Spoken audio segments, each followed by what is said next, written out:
18 मई 2020 को केंद्र सरकार ने अपने कीटनाशक अधिनियम 1968 के अंतर्गत 27 प्रकार के पेस्टिसाइड को बैन कर दिया था, जिनमें से 12 इंसेक्टिसाइड थे, 7 हर्बिसाइड थे और 8 फंजीसाइड थे। देखो, किसी भी पेस्टिसाइड को बैन क्यों किया जाता है, पहले हम इस बात को समझ लेते हैं, उसके बाद हम आगे बढ़ते हैं।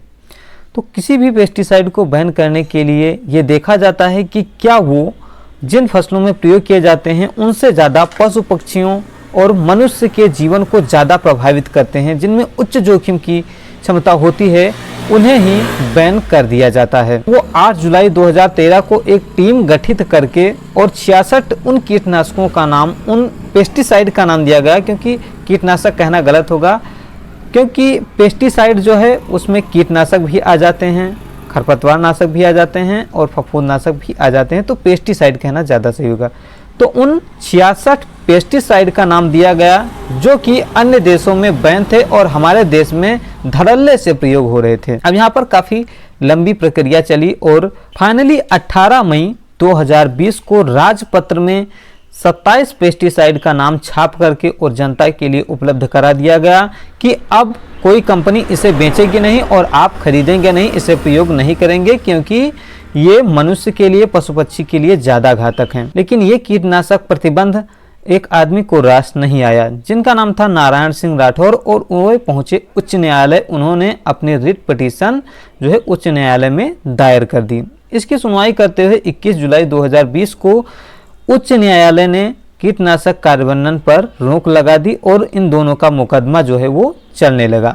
अब ये मुकदमा जाकर के 18 जनवरी 2023 को फाइनल हो गया है और इसमें 2 फरवरी को गैजेट किया गया कि अब कितने कीटनाशक हैं, कितने हर्बिसाइड हैं, कितने फंजीसाइड हैं जो कि बैन रहेंगे। इसमें से कुल मिलाकर के 11 ऐसे पेस्टिसाइड का नाम आया है जो अब से 2023 के अनुसार बैन रहेंगे, जिनमें से 3 जो कीटनाशक हैं उन्हें पूर्णतः बैन कर दिया गया है और 8 ऐसे कीटनाशक और हर्बिसाइड फंजीसाइड हैं जिनके प्रयोगों को सीमित कर दिया गया है। तो आपको इन्हें जानना चाहिए।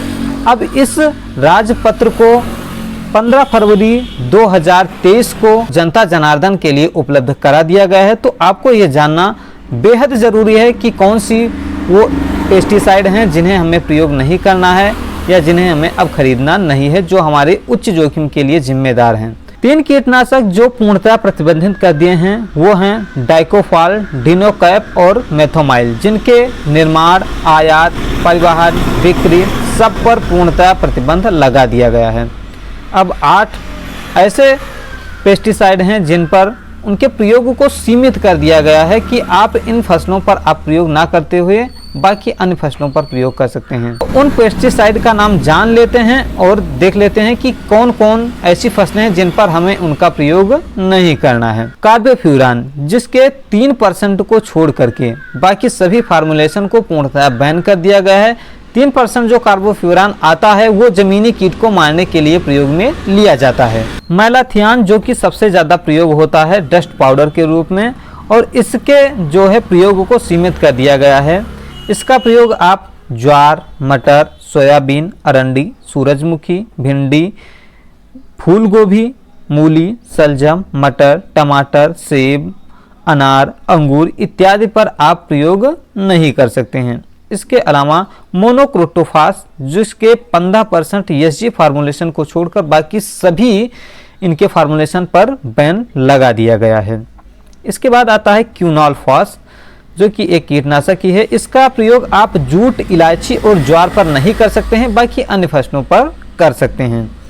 तीसरा एक फंजीसाइड है जिसका नाम है मैनकोजेब, जो कि आप यम-45 के नाम से विशेष प्रयोग करते हैं। तो इसका प्रयोग करने के लिए आपको सावधानी ये बरतनी है कि इसका प्रयोग आपको अमरूद, ज्वार और टेपिओका नाम के फसल पर नहीं करना है, बाकी पर आप प्रयोग कर सकते हैं। अगला नाम एक खरपतवार नाशी का है जो कि नाम है ऑक्सीफ्लोरोफेन, जो कि सब्जी वर्गीय फसलों में विशेषकर प्रयोग की जाती है और इसका प्रयोग आपको आलू और मूंगफली में नहीं करना है, बाकी में कर सकते हैं। अगला नाम एक इंसेक्टिसाइड का है डाइमिथोएट, जो कि कच्चे खाद्य पदार्थों और सब्जी वर्गीय फसलों में आप कतई प्रयोग नहीं कर सकते हैं। यानी कि जो फल हैं, सब्जी हैं या जो कच्चे पदार्थ जिन्हें सीधे खाया जाता है उनमें आप इनका प्रयोग नहीं कर सकते हैं।